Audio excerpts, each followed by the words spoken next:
In the heart of Rome, as the sun sets and the eternal city prepares for night, there exists a place where time seems to flow differently.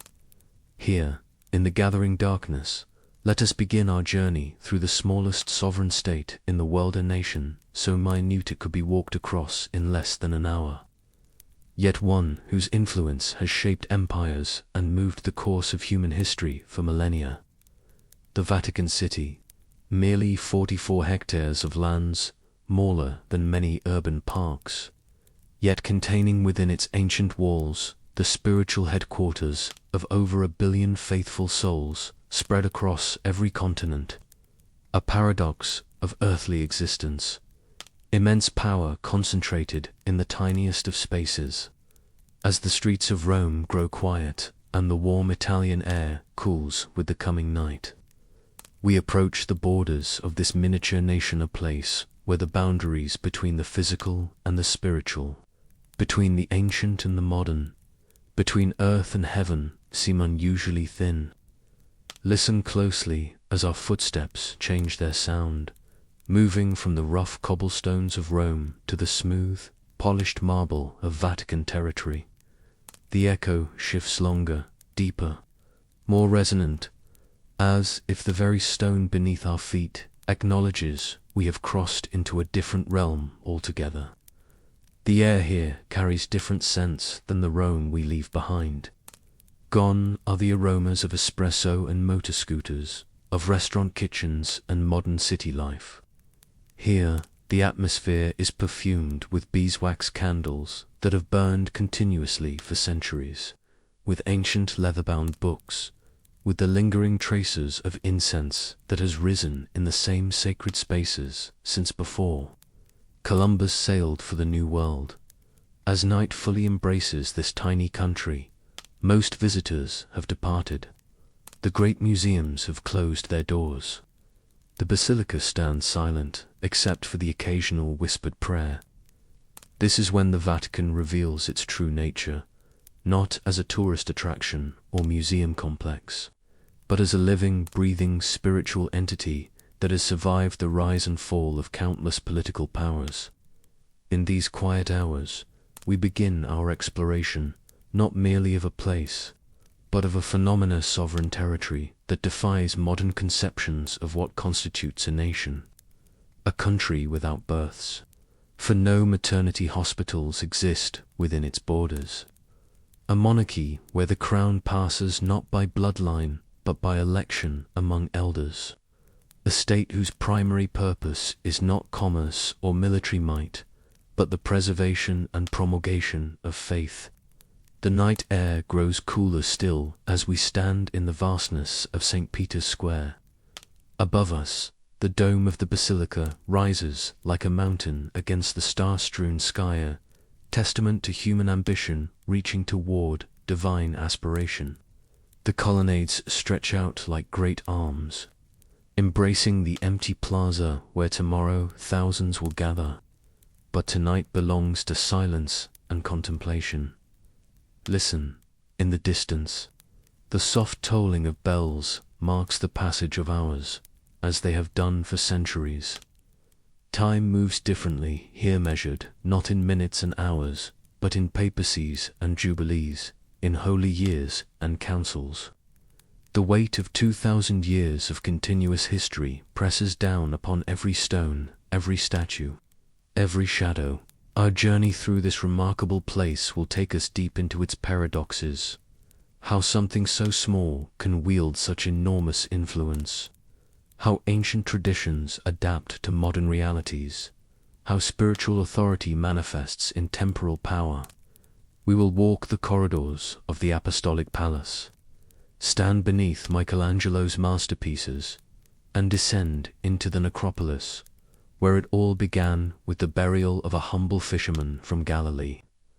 But first, we must understand that we are entering not just a physical place, but a concept, an idea that has outlasted empires and survived revolutions. The Vatican is both less and more than a country, is the physical manifestation of one of humanity's oldest continuous institutions. As the cool night deepens, and the sounds of Rome fade into the distance. We find ourselves at the beginning of our exploration at the seed from which this extraordinary entity grew. For to understand the Vatican of today, we must first travel back nearly 2 millennia, to the time when the Eternal City was the center of a vast pagan empire, and the followers of a recently executed Jewish teacher were a persecuted minority hiding in the shadows. Our story begins with death, the martyrdom of a man named Simon Peter, on a Vatican hill that was then at the edge of ancient Rome, a place of execution and burial, far from the city's heart. The year was approximately 64 CE. During the reign of Emperor Nero, Peter, once a fisherman from Galilee, had become the leader of a small but growing sect of believers in Jesus of Nazareth.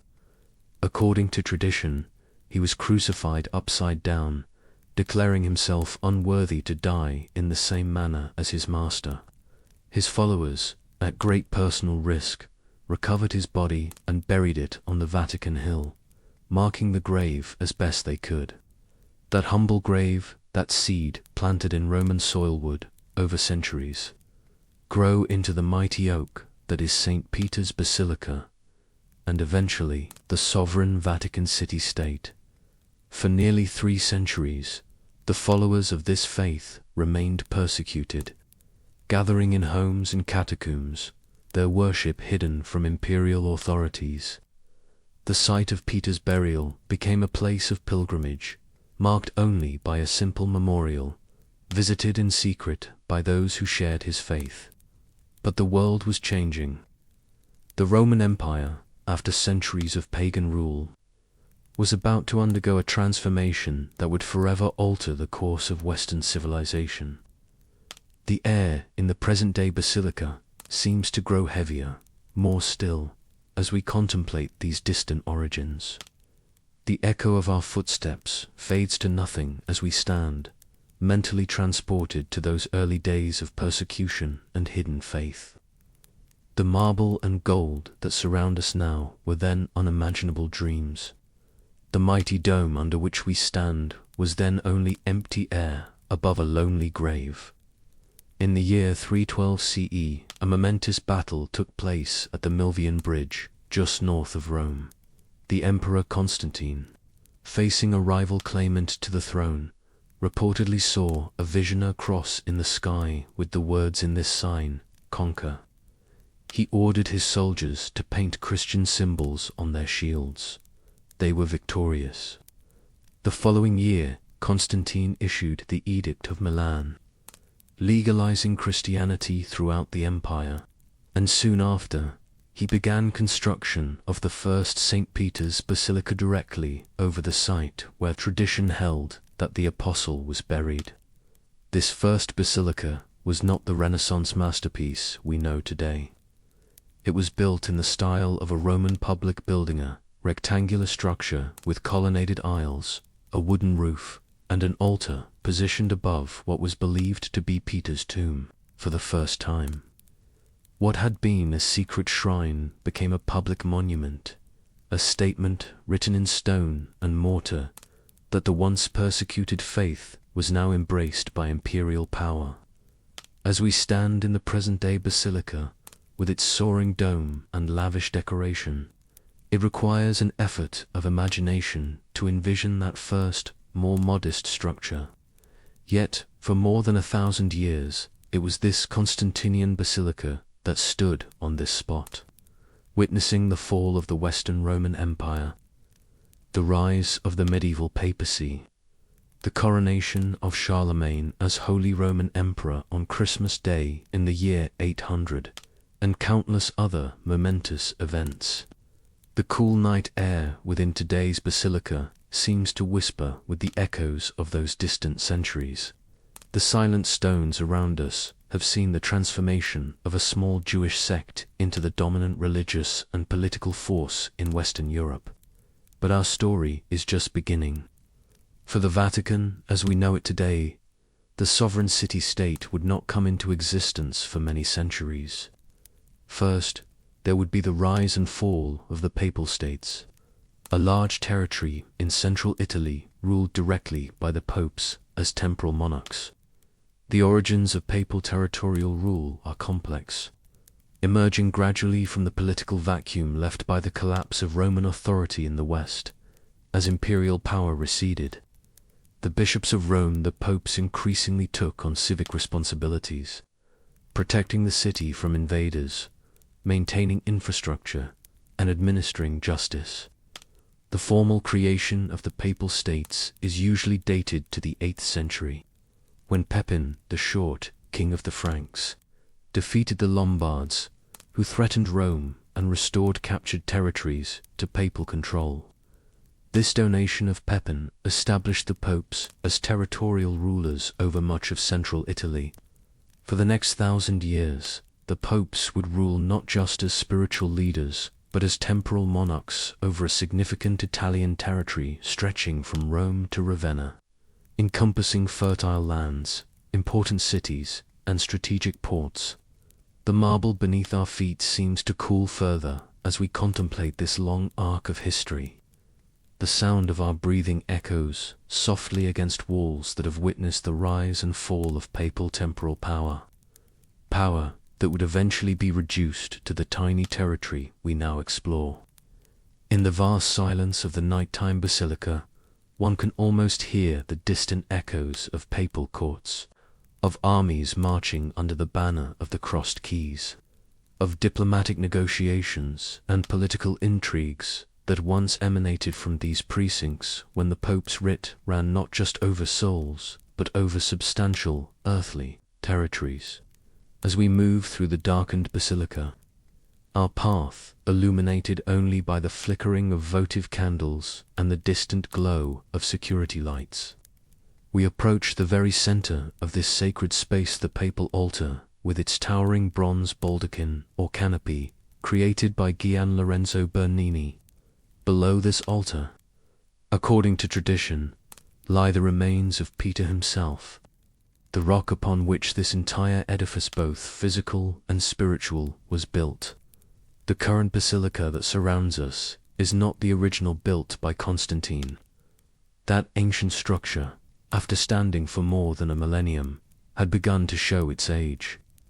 In 1506, Pope Julius II made the momentous decision to demolish the old basilica and build a new, grander one in its place. The construction of the present St. Peter's Basilica would span the tenure of 21 popes and the genius of multiple architects, including Bramante, Raphael, and Michelangelo, who designed its iconic dome. It was finally completed and consecrated in 1626, 120 years after construction began. As we stand beneath this architectural marvel, it's worth remembering that its construction coincided with one of the most tumultuous periods in church history, the Protestant Reformation and the Catholic Counter-Reformation. Indeed, it was partly to fund this ambitious building project that the Church increased its sale of indulgences, a practice that would become one of Martin Luther's chief complaints when he nailed his 95 Theses to the door of Wittenberg Castle Church in 1517. The night deepens around us as we contemplate these layers of history. The basilica breathes silently, its vast spaces holding centuries of prayers, coronations, canonizations, and solemn masses.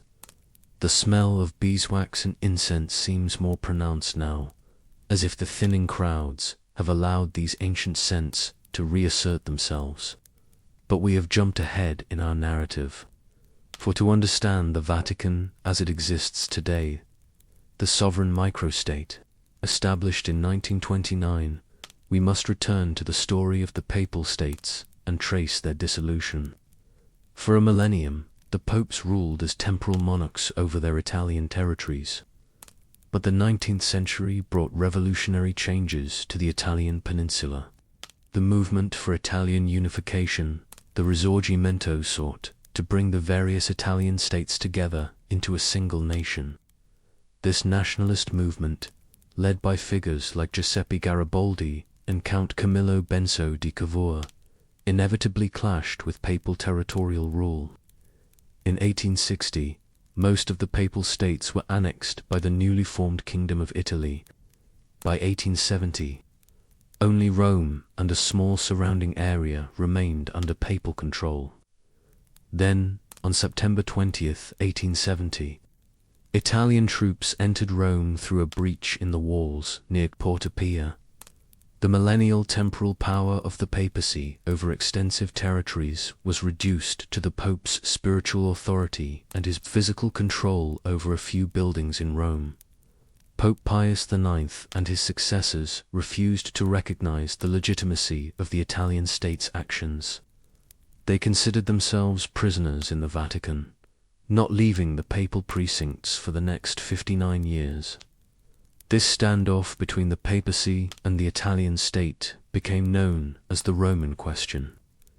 As we move from the basilica into the quieter corridors of the Vatican, the weight of this historical moment seems palpable. For nearly 6 decades, popes lived in self-imposed confinement within these walls, refusing to set foot on Italian soil, refusing to accept what they saw as the illegal seizure of divinely ordained papal territories. The soft sound of our footsteps on marble floors echoes through hallways where popes once paced, contemplating their reduced circumstances, maintaining their claim to lost lands, and refusing all financial compensation offered by the Italian government. This impasse would continue until 1929. When a solution was finally negotiated between Pope Pius XI and the Italian dictator Benito Mussolini. The resulting agreements, known as the Lateran Treaty and Concordat, created the modern Vatican City-State and normalized relations between Italy and the Holy See. The air in these midnight corridors feels charged with the significance of that moment, the birth of the smallest sovereign state in the world. A nation measuring just 44 hectares, 109 acres, with a perimeter of only 2 kilometers, 2 miles, a country smaller than New York's Central Park, yet recognized internationally as a sovereign entity with all the rights and privileges of nationhood. Under the terms of the Lateran Treaty, Italy recognized the full sovereignty of the Holy See over this tiny territory, which included St. Peter's Basilica and Square, the Vatican Palace and Gardens, and a few buildings in Rome outside the Vatican proper. In return, the Holy See recognized the Kingdom of Italy with Rome as its capital and received financial compensation for the loss of the Papal States.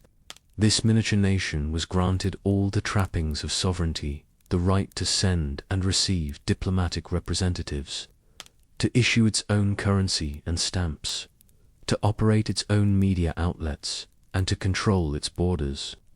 A nation in miniature was born, or rather reborn, in drastically reduced form.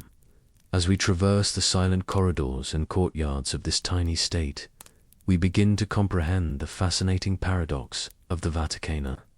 Political entity so small it can be walked across in 20 minutes, yet one whose spiritual authority extends to the furthest corners of the earth.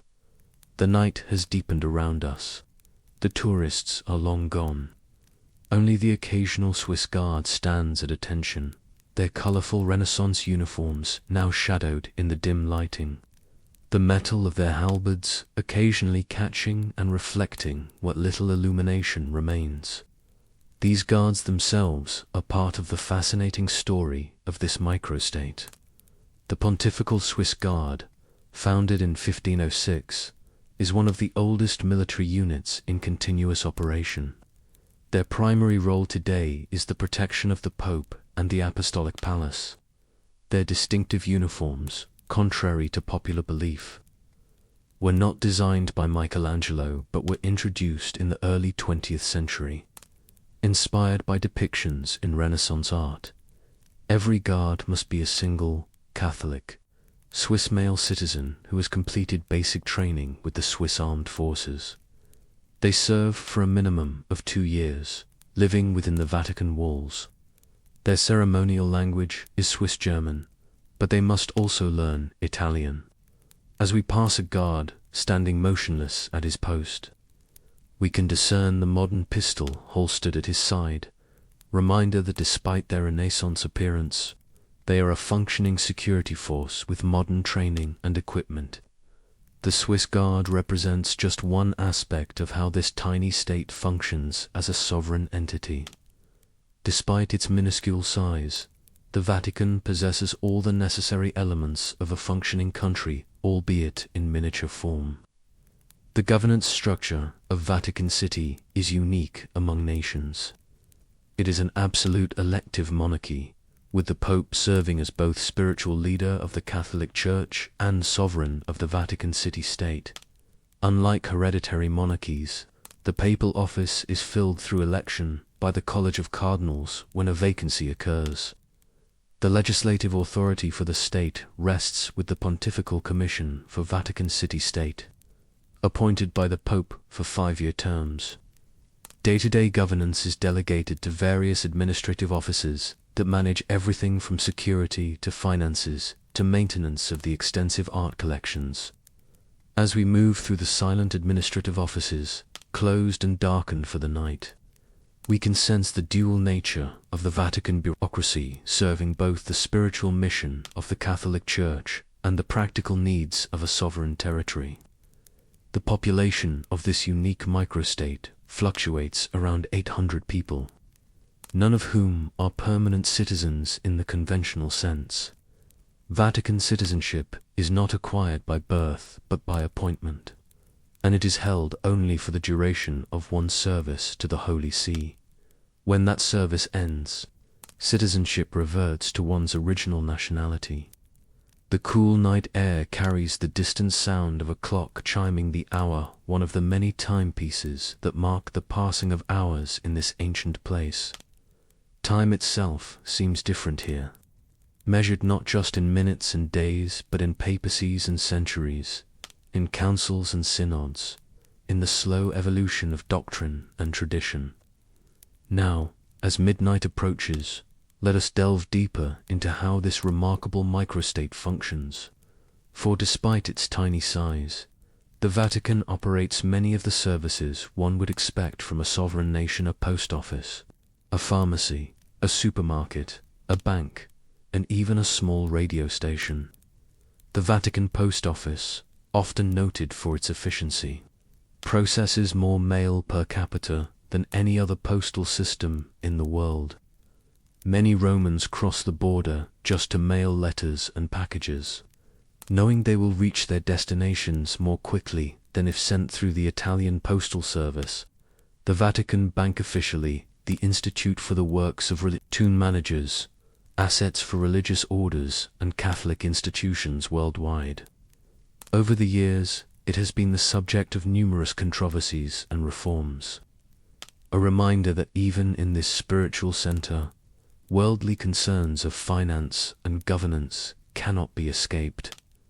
Vatican Radio, founded in 1931 with the assistance of Guglielmo Marconi himself, the inventor of radio, broadcasts in multiple languages and reaches faithful listeners around the globe.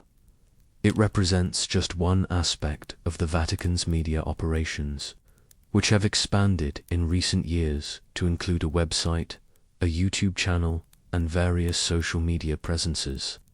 Even as we contemplate these modern aspects of Vatican operations, our senses remain attuned to the ancient nature of our surroundings.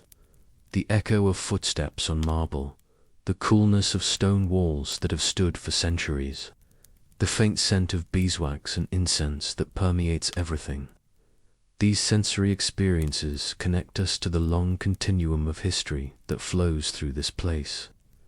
As we pass through a courtyard open to the night sky, we pause to look up at the stars visible above the high walls. The same stars shone down on this spot when it was a circus where ancient Romans held chariot races, when it was the site of Nero's persecutions of early Christians, when Constantine's workmen laid the foundations of the first basilica, when Renaissance masters directed the construction of the current one. The weight of history here is almost palpably upon layer of human striving, of artistic genius, of political calculation, of spiritual devotion. Few places on earth contain such a concentration of historical significance in such a small area. Let us now direct our nighttime exploration toward one of the most fascinating aspects of Vatican City: the vast repositories of knowledge and art contained within its walls. For this tiny state is, among other things, one of the world's greatest custodians of cultural heritage. The Vatican museums, founded in the early 16th century, comprise one of the largest museum complexes in the world, with over 70,000 works on display out of a collection of more than 200,000 pieces. In daylight hours, thousands of visitors queue to view these treasures. Now, in the silence of night, the artworks rest in darkness, seen only by the occasional security guard making rounds. The museums include not just religious art, but ancient Roman sculptures, Egyptian mummies, Etruscan artifacts, and modern works. This vast collection speaks to the Church's role as a patron of the arts throughout centuries, and as a preserver of cultural heritage even from non-Christian civilizations. Perhaps most famous among the Vatican's artistic treasures is the Sistine Chapel, with its ceiling frescoes by Michelangelo depicting scenes from Genesis and his powerful Last Judgment on the altar wall. Completed between 1508 and 1512, the ceiling represents one of the towering achievements of Renaissance art. The night silence in the chapel now is profound, a stark contrast to the daytime hours when hundreds of visitors crane their necks upward, speaking in hushed tones despite repeated requests for silence from the guards. In this midnight emptiness, one can almost imagine Michelangelo himself working by lamplight on his scaffolding, his body aching, his vision strained, driven by both artistic ambition and spiritual purpose. Beyond art, the Vatican is also the custodian of one of the world's most significant collections of written knowledge. The Vatican Apostolic Library, founded in 1475, contains over 75,000 codices, 1 million printed books, and an extensive collection of coins, medals, and other artifacts. The Vatican's secret archives, more accurately translated as the private archives, contain documents spanning more than 12 centuries. Despite conspiracy theories about hidden knowledge, the archives are actually open to qualified researchers. However, the sheer volume of material shelving that would stretch over 85 kilometers, 53 miles, if placed in a single line, means that many documents remain understudied. As we move through the silent corridors that lead to these repositories of knowledge, the air grows cooler still, maintained at specific temperature and humidity levels to preserve the ancient manuscripts and documents. Here, in climate-controlled rooms, rest papers touched by the hands of kings and queens, of saints and sinners, of artists and scientists whose ideas shaped the modern world.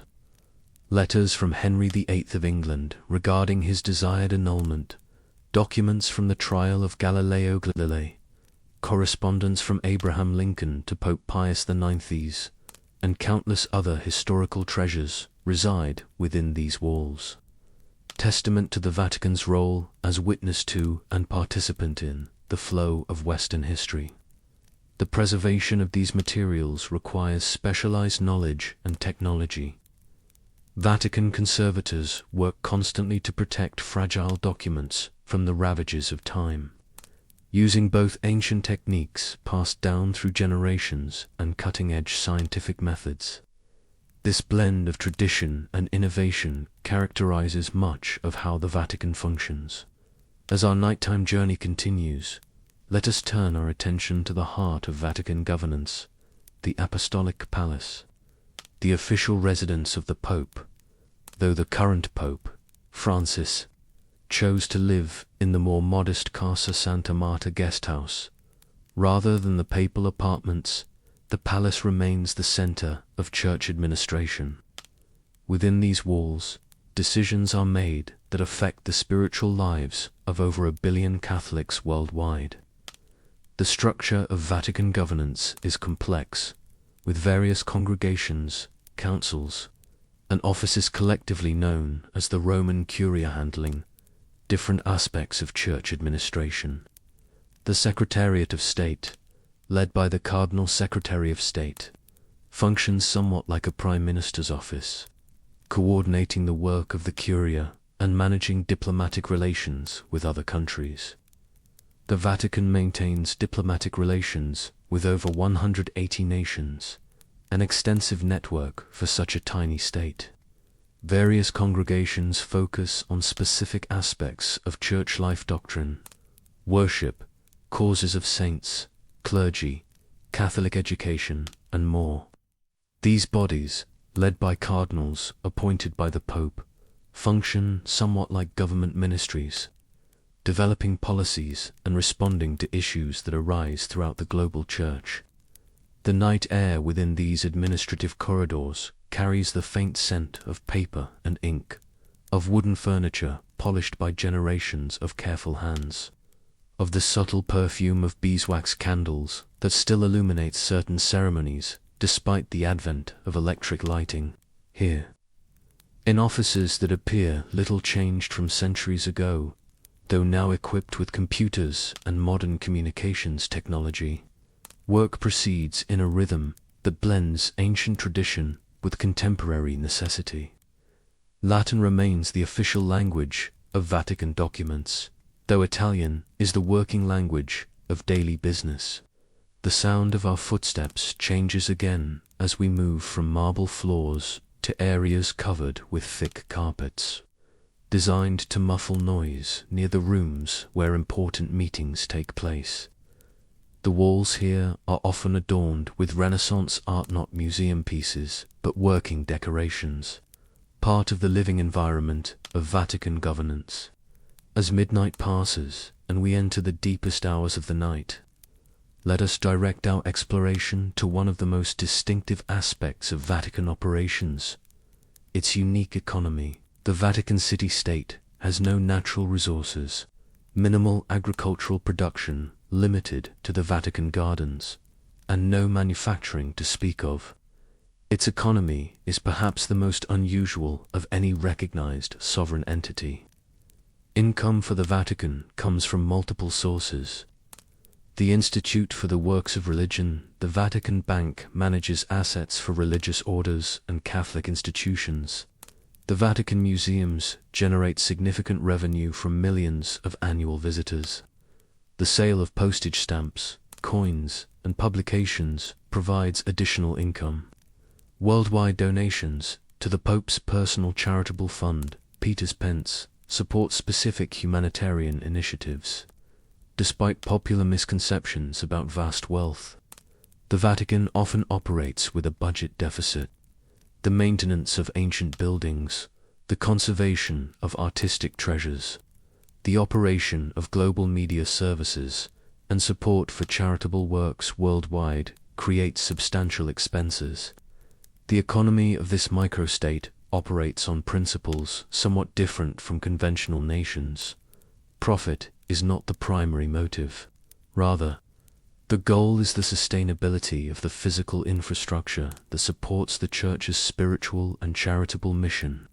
As we pass the darkened windows of the Vatican pharmacy, renowned for offering medications at prices lower than those found in Italian pharmacies, we contemplate this unique economic system, neither fully capitalist nor socialist, but operating according to its own principles of stewardship and service. Near the pharmacy stands the Vatican supermarket, closed at this hour but during the day offering tax-free groceries and goods to those with Vatican credentials. The absence of taxation is another distinctive feature of this sovereign entity. Though a customs union with Italy means there are no border checks for goods moving between the Vatican and its Italian surroundings, the night has grown deeper still. The occasional sound of a security guard's footsteps or the distant call of an owl in the Vatican gardens punctuates the profound silence.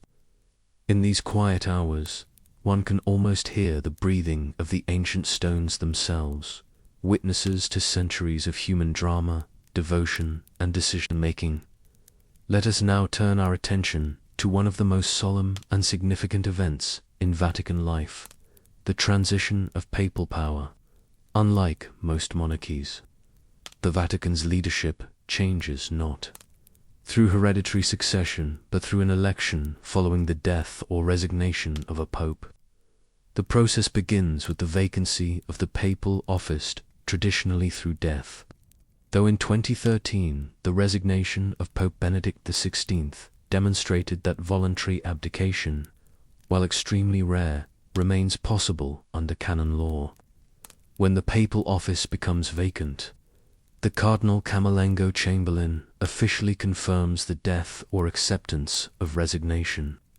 In the case of death, ancient rituals are observed. The Pope's ring, the fisherman's ring, is ceremonially destroyed to prevent the fraudulent authorization of documents.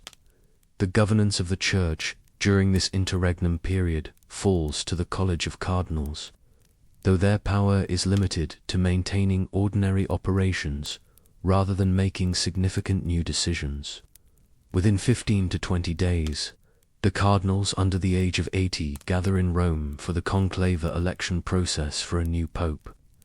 The term conclave derives from the Latin conclave, meaning with a key, referring to the locked nature of the proceedings. The cardinals are sequestered within the Sistine Chapel, cut off from outside communication until they reach a decision. The voting process is steeped in tradition. Each cardinal writes his choice on a ballot paper, folds it, and places it in a chalice on the altar. The ballots are counted, and if no candidate receives a 2/3 majority, the papers are burned with chemical additives that produce black smoke, visible to the waiting crowds in St. Peter's Square. When a candidate finally receives the required majority, the ballots are burned with chemicals producing white smoke, the signal to the world that a new pope has been elected. The Cardinal Protodeacon then appears on the central balcony of St. Peter's Basilica and announces to the waiting crowd, "Hobamus Popum, we have a pope," followed by the name of the cardinal who has been elected and the papal name he has chosen. As we stand in the empty expanse of St. Peter's Square, we can almost visualize these momentous scenes, the anxious crowds watching for smoke signals, the roar that goes up when white smoke appears, the hushed anticipation as they wait to learn who will lead the Catholic Church in the years to come. This ancient electoral process, one of the oldest in the world still in operation, represents yet another fascinating paradox of the Vatican. Deeply traditional methods being used to select the leader of an institution that must constantly engage with the modern world and its rapidly evolving challenges. The deepest hours of the night have now arrived. The Vatican sleeps, though never completely. Security personnel remain vigilant, and somewhere within these walls, monks or nuns maintain the tradition of perpetual adoration, ensuring that prayer continues uninterrupted throughout the night. Let us use these quiet hours to reflect on one of the most significant aspects of the Vatican's functioning, its diplomatic role on the world stage. Despite its tiny size, the Holy See, the episcopal jurisdiction of the Catholic Church in Rome, which is distinct from but closely associated with Vatican City-State, maintains one of the world's most extensive diplomatic networks. The Holy See currently maintains diplomatic relations with over 180 sovereign states, as well as the European Union, the Sovereign Military Order of Malta, and organizations like the United Nations, where it holds permanent observer status. Its diplomatic corps, among the oldest in the world, continues a tradition that predates the modern concept of nation-states. Vatican diplomacy operates according to principles somewhat different from those of secular powers. With no military forces apart from the ceremonial Swiss Guard and minimal economic leverage, the Holy See relies on moral authority and its unique position as both a religious and political entity to pursue its diplomatic objectives. These objectives typically center on issues such as religious freedom, human rights, assistance to refugees and migrants, conflict resolution, nuclear disarmament, and development for impoverished nations. The Vatican's diplomatic interventions often focus on humanitarian concerns rather than geopolitical advantage. Papal trips abroad are a relatively recent innovation in church history, becoming common only in the latter half of the 20th centuries, serve both religious and diplomatic purposes. When a pope visits a nation, he functions both as a spiritual leader for local Catholics and as a head of state meeting with government officials. As we contemplate this diplomatic role from the silent darkness of St. Peter's Square, we can appreciate how the Vatican's unique dual nature, spiritual authority and political entity, allows it to operate in international relations in ways unavailable to conventional nation-states.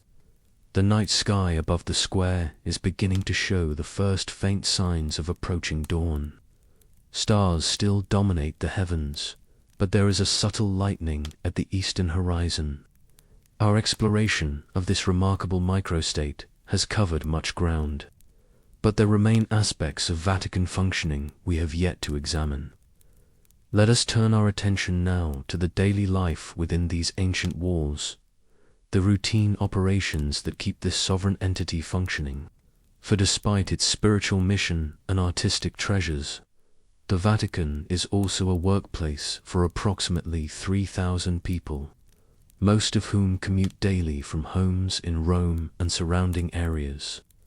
The majority of Vatican employees are Italian, though a significant number come from other countries, particularly for roles within the Roman Curia that address global church governance. Positions range from gardeners and maintenance workers to highly specialized art restorers, from postal clerks to diplomatic staff, from security personnel to theologians. Employment at the Vatican comes with certain unique characteristics. Salaries are generally lower than equivalent positions in the Italian private sector, but include benefits such as tax exemption, access to the Vatican supermarket and pharmacy with their reduced prices, and a certain prestige associated with service to the Holy See. The workday typically begins early, with most offices opening around 8 a.m. A distinctive feature of the Vatican schedule is the closure of many offices from 1 o'clock to 3 p.m. For the traditional Italian riposo or afternoon rest, parida practice increasingly abandoned in the fast-paced, modern Italian workplace, but still observed within the Vatican walls. As dawn approaches and the stars begin to fade from the sky above us, we can imagine the first employees arriving for the day, maintenance workers, preparing to clean the public areas before visitors arrive, Swiss guards changing shifts at their posts, kitchen staff beginning preparations for the day's meals in various Vatican dining facilities. The sounds of the waking Vatican are distinctive keys turning in ancient locks.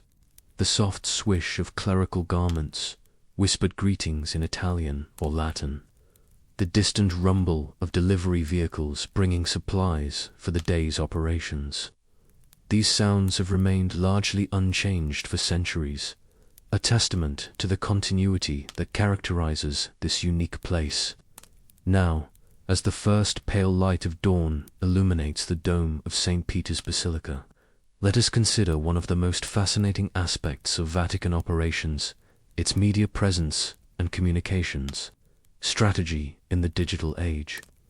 The Vatican's engagement with media has evolved dramatically over the centuries, from handwritten papal bulls in the Middle Ages to the establishment of Lo Sparta Romano newspaper in 1861.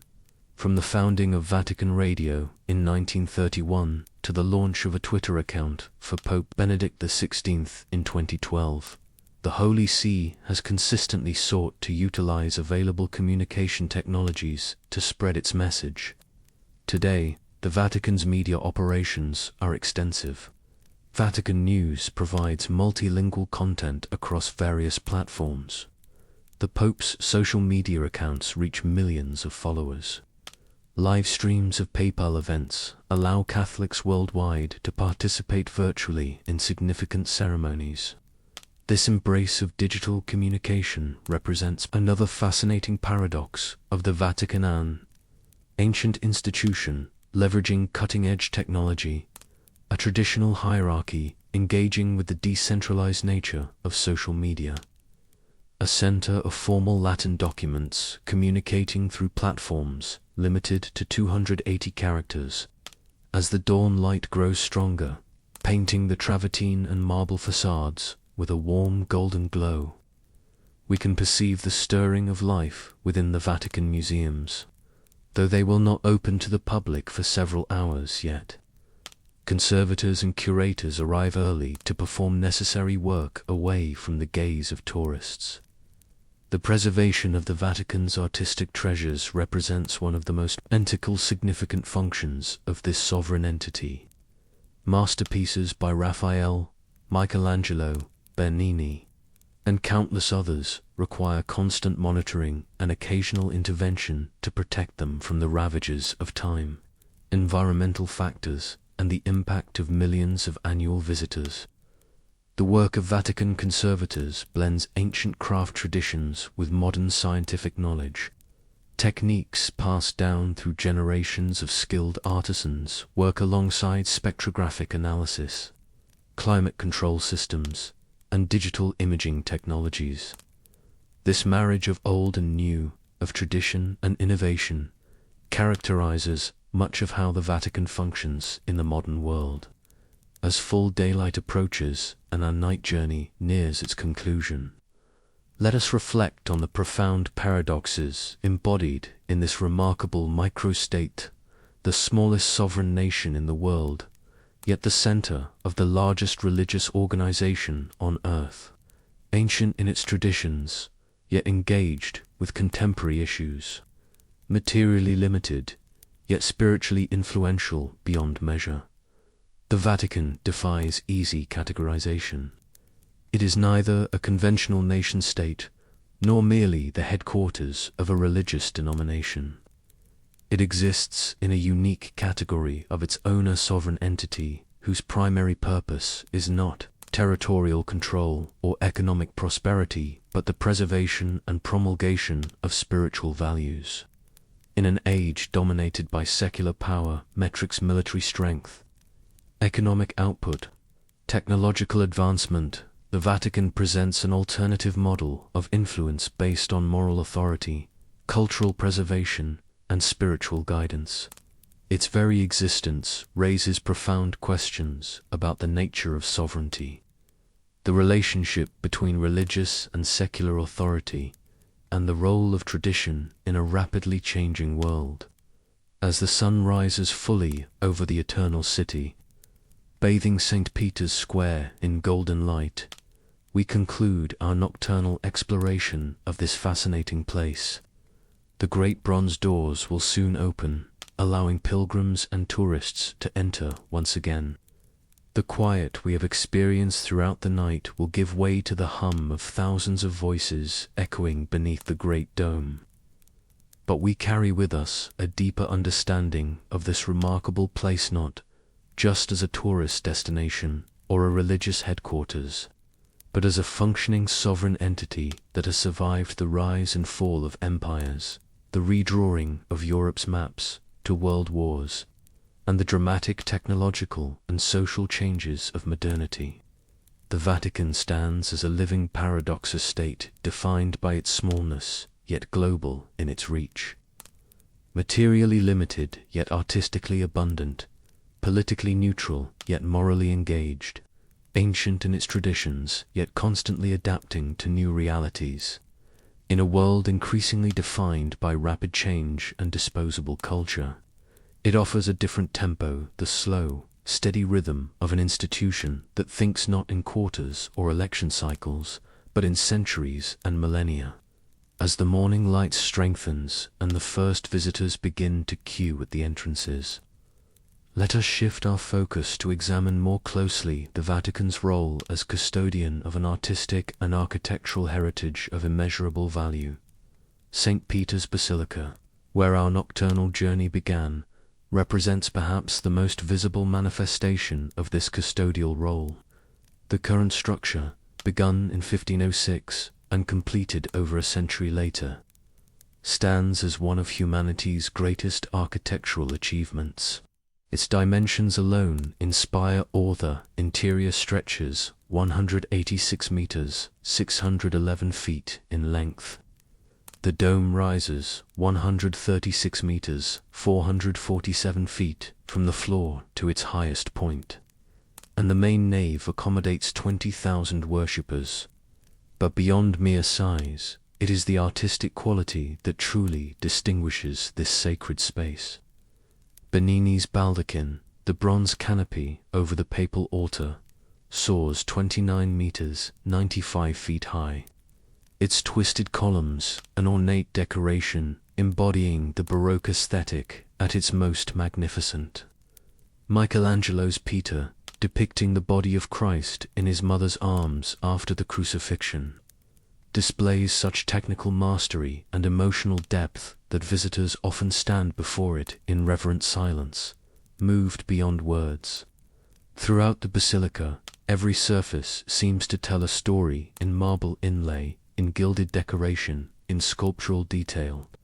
What appears at first glance to be painted decoration reveals itself, upon closer inspection, to be intricate mosaic work, millions of tiny colored tiles, creating images of such detail that they can be mistaken for paintings.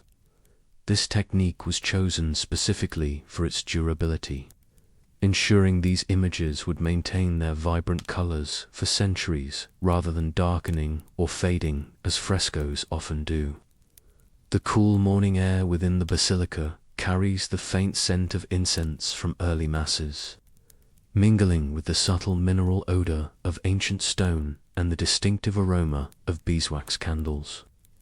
Sunlight streams through the windows of the dome, creating shifting patterns of illumination that seem to bring the statues and decorations to life as the morning progresses. Beyond the basilica, the Vatican Museum's house, one of the world's greatest art collection's masterpieces, gathered over centuries by successive popes acting as patrons of the arts. The Raphael rooms, the Borgia apartment, the gallery of maps, the collection of modern religious art each represents a different facet of this extraordinary assemblage of human creativity. The famous spiral staircase, designed by Giuseppe Momo in 1932, with its double helix pattern allowing people to ascend and descend without meeting, exemplifies the Vatican's continued commitment to architectural innovation even in the modern era. The gentle sound of footsteps on this staircase, echoing in its central well, creates an acoustic experience as distinctive as its visual impact. As the morning advances and sunlight fills more of the museum corridors, the colors of the artworks take on new vibrancy, the rich blues and reds of Raphael's frescoes, the earthy tones of ancient Roman mosaics, the subtle gradations in Renaissance paintings. The preservation of these colors requires constant vigilance control of light exposure, humidity, air quality, and temperature, all managed by a staff of specialists whose work largely goes unnoticed by the thousands who pass through these galleries daily. Let us now turn our attention to one of the most famous and most frequently misunderstood aspects of Vatican governance, the Vatican Secret Archives, now officially renamed the Vatican Apostolic Archive to dispel some of the mysteries surrounding it, despite its previous name, which more accurately translates as private rather than secret.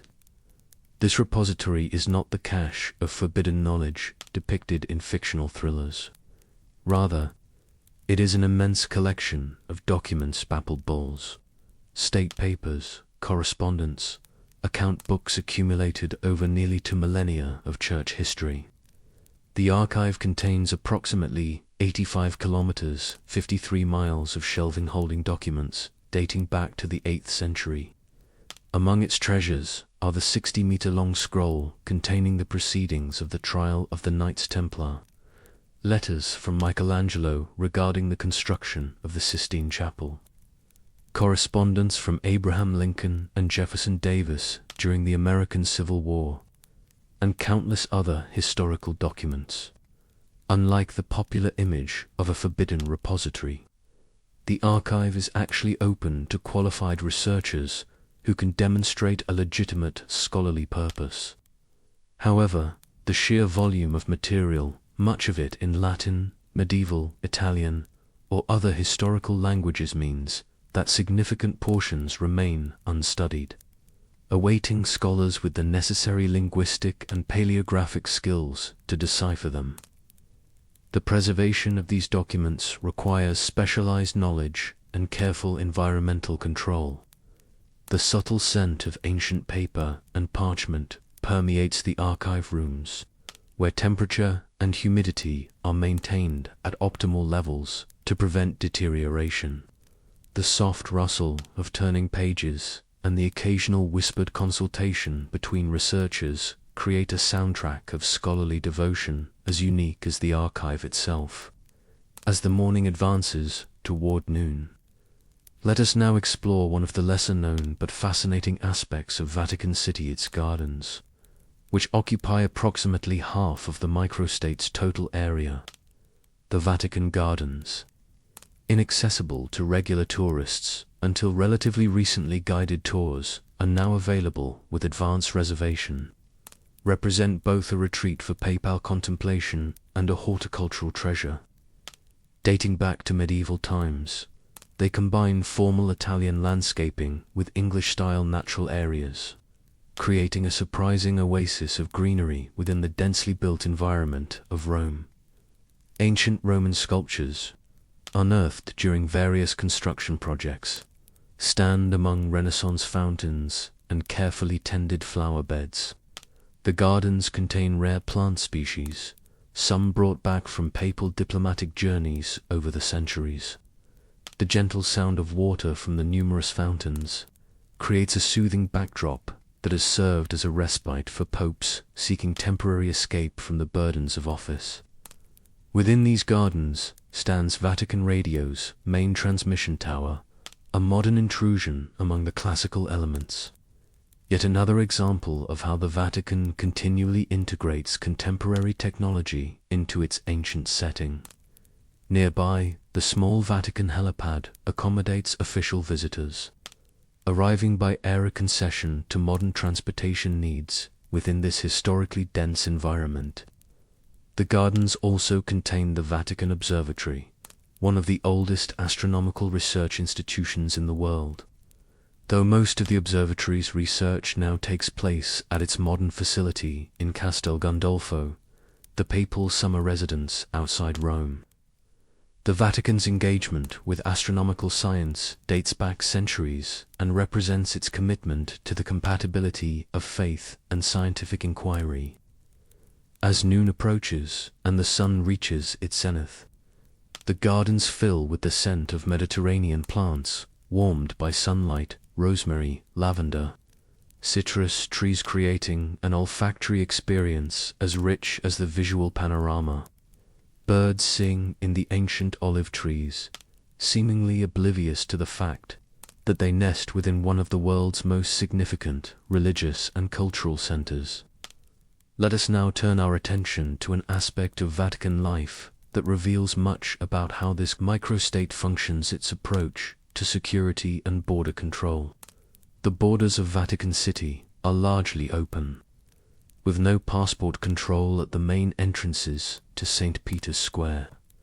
Visitors can freely walk in and out of the territory, though access to many areas requires passing through security screening similar to that found at airports' metal detectors, X-ray machines for bags, and vigilant guards.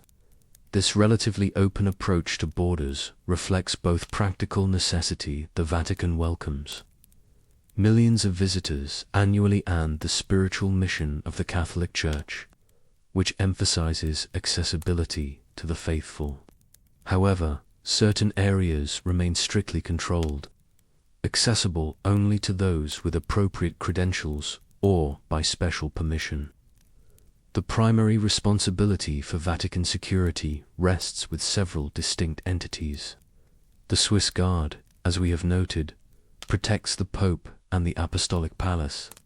The Corps of Gendarmerie of Vatican City, a civilian police force, handles general security and law enforcement within the territory. The Vatican also works closely with Italian security services, as threats to the Vatican often involve Italian jurisdiction as well. Security concerns for the Vatican have evolved over the centuries, from medieval threats of invasion by rival Italian states to the 1981 assassination attempt against Pope John Paul II, from potential terrorist actions to modern cybersecurity challenges. Throughout these evolving threats, the Vatican has had to balance security needs with its fundamental commitment to openness and accessibility. As the midday sun casts short shadows across St. Peter's Square, we can observe the careful choreography of Vatican security, personalizable enough to provide reassurance, but discreet enough to maintain the spiritual atmosphere of the place. The occasional crackle of a security radio, the watchful eyes of plainclothes officers scanning the crowds, the CCTV cameras mounted discreetly on ancient buildings. All these represent the modern reality of protecting one of the world's most visited and symbolically significant locations. Let us now consider an aspect of Vatican functioning that touches directly on its global spiritual mission, the process of canonization, by which individuals are officially recognized as saints by the Catholic Church. This complex process, which has evolved over centuries, reflects the Vatican's role not just as a governmental entity, but as the administrative center of a worldwide religious organization. The careful steps of canonization, from initial investigation at the diocesan level to final declaration by the Pope, demonstrate the blend of spiritual discernment, historical research, and administrative procedure that characterizes much of how the Vatican operates. For a canonization process to begin, a local bishop must initiate an investigation of the candidate's life and virtues. This investigation produces a positio, detailed biography and case for sainthood, which is examined by the Congregation for the Causes of Saints, one of the departments of the Roman Curia based in the Vatican. If the investigation confirms the person lived a life of heroic virtue, the Pope may declare them venerable. The next step typically requires verification of a miracle attributed to the candidate's intercession after death, usually a medical healing that defies scientific explanation. When confirmed, this leads to beatification and the title, blessed. A second verified miracle is generally required for canonization, the final step that formally declares the person a saint. Throughout this process, which often takes decades or even centuries, the Vatican serves as both investigator and judge, employing historians, theologians, and even skeptical medical experts, the so-called devil's advocate, to ensure the integrity of the proceedings. The administrative offices where these investigations are processed lie within the Vatican walls, rooms filled with dossiers documenting reported miracles, testimonies about candidates' lives, and extensive correspondence with dioceses worldwide. The work proceeds with methodical care, reflecting the seriousness with which the Church approaches the declaration of sainthood.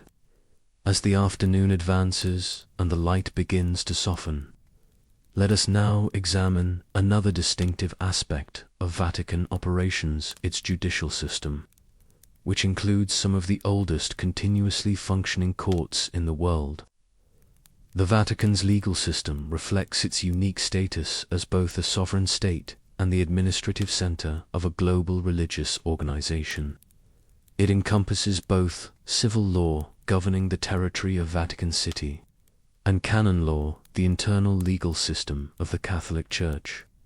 The civil legal system of Vatican City is based primarily on Italian legal codes as they existed in 1929, when the Lateran Treaty established the modern Vatican State.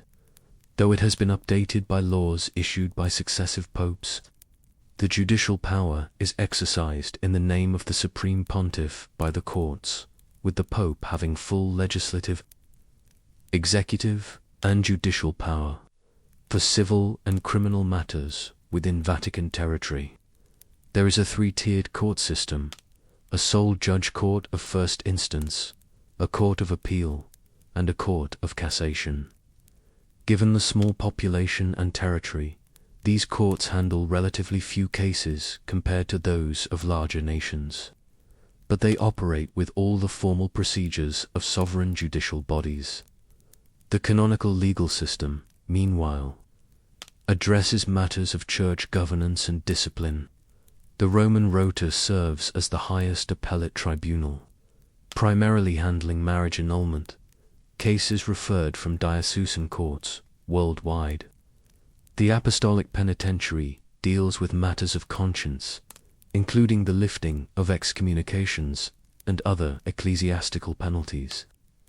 Perhaps the most widely known aspect of canonical judicial procedure is the sacrament of penance, confession, in which priests serve as judges in the internal forum, determining appropriate penance for sins confessed.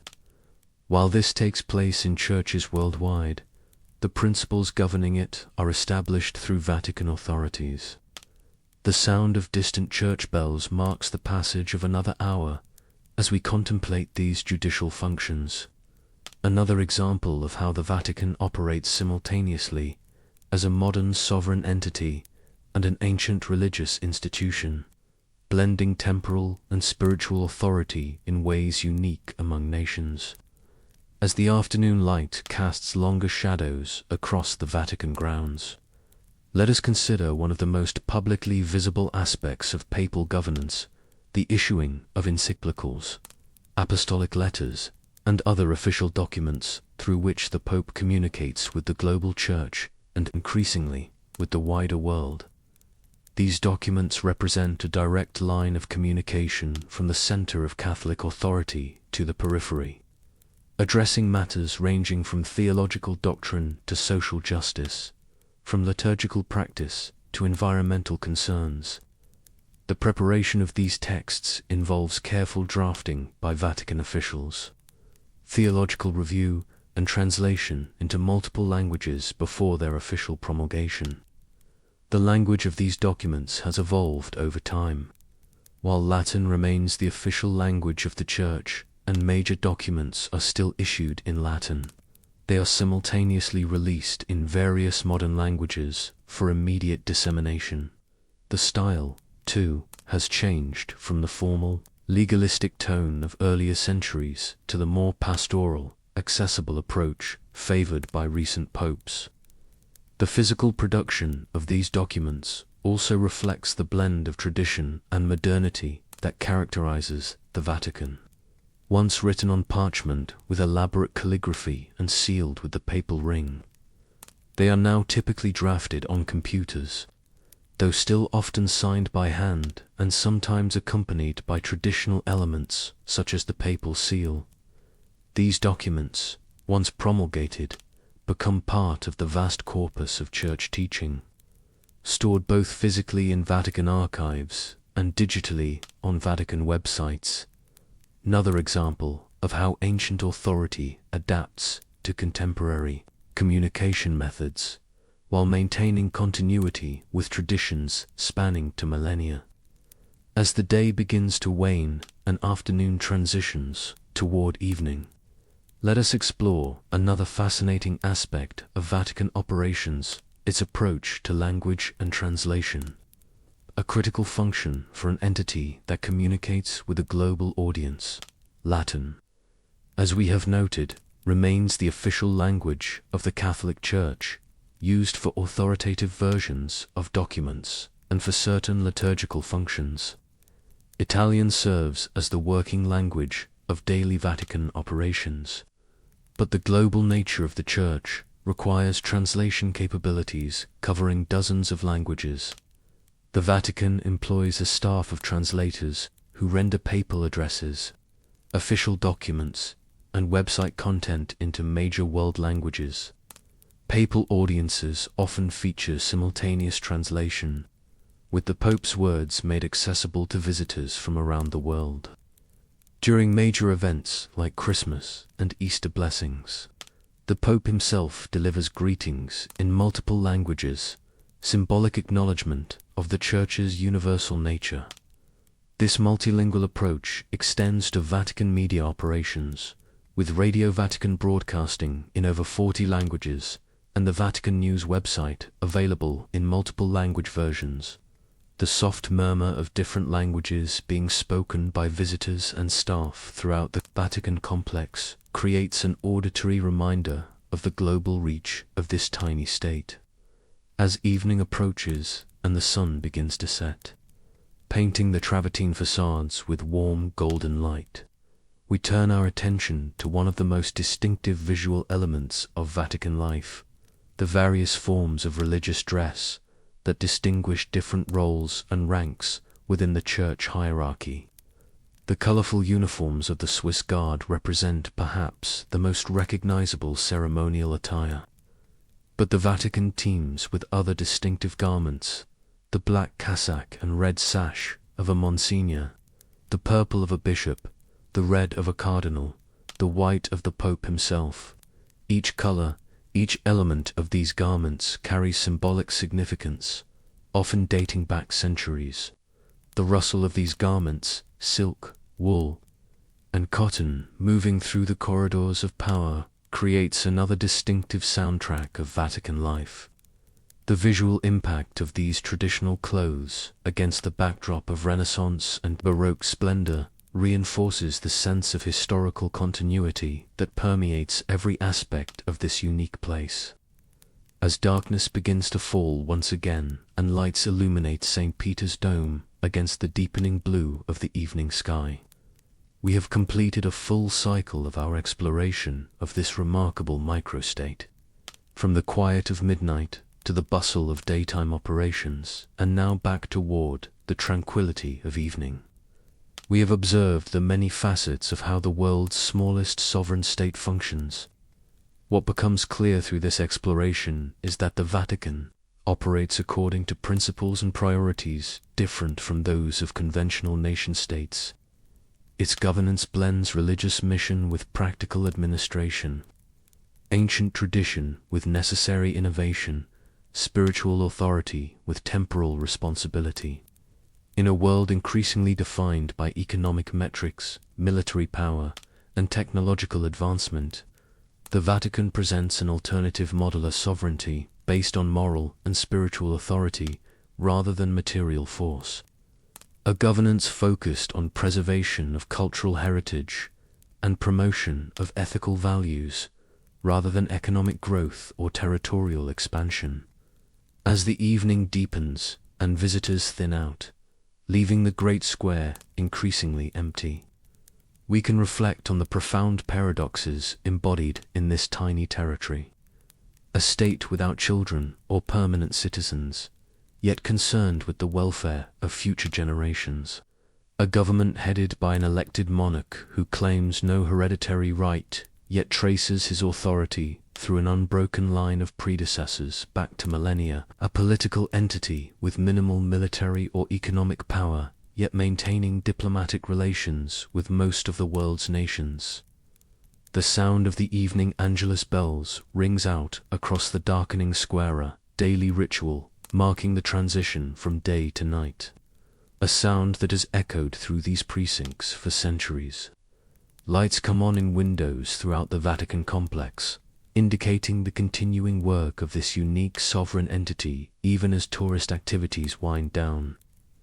In these evening hours, as day gives way to night, we can perhaps best appreciate the dual nature of the Vatican's, simultaneously one of the world's most visited tourist destinations and one of its most private centers of governance, a place of spectacular public ceremonies and quiet administrative decision-making, a sovereign territory that exists primarily to support a spiritual mission transcending geographical boundaries. The cool evening air carries once again the scents we noticed at the beginning of our exploration: beeswax candles, ancient stone, the faint traces of incense. As darkness falls completely, the illuminated dome of St. Peter's becomes a beacon visible throughout much of Roma, fitting symbol for an institution that has often seen itself as a light in darkness, a beacon of spiritual values in a material world. Our journey through the Vatican, this fascinating fusion of church and state, of ancient tradition and modern function, of spiritual mission and temporal governance, comes full circle as night embraces once again the world's smallest sovereign state. But this tiny territory, as we have seen, contains multitudes, art and faith, history and hope, tradition and innovation, all coexisting within walls that have witnessed the unfolding of 2 millennia of human history. The paradox of the Vatican remains. How can something so small exert such enormous influence? How can an entity so ancient remain relevant in the modern world? How can a state with such minimal territory maintain such global presence? The answers lie in understanding that the Vatican's power derives not from conventional sources of state authority, but from its role as the physical manifestation of one of humanity's oldest continuous institutions, bridged between the temporal and the eternal, between earthly governance and spiritual aspiration. As night fully embraces the Vatican once more and the great square stands empty under the stars, we conclude our exploration with a deeper appreciation for this unique sovereign entity, a nation unlike any other, a governance model without parallel, a place where the weight of history and the immediacy of the present coexist in remarkable harmony. The Vatican, 44 hectares of territory containing 2 millennia of history, countless artistic masterpieces, and the administrative center of a global spiritual community, the smallest country in the world, yet one whose influence extends to the farthest corners of the earth, a paradox in stone and spirit, whose continuing existence defies conventional understanding of what constitutes a nation in the modern world. In the quiet of the night, as our journey ends where it began, the essential nature of this remarkable place becomes clear: not merely a sovereign state, not simply a religious headquarters, but a living symbol of the enduring human quest to bridge the material and the spiritual, to preserve the wisdom of the past while engaging the challenges of the present, to maintain an island of contemplative calm amidst the frenetic pace of contemporary life. The Vatican, the smallest country in the world, yet a universe unto itself,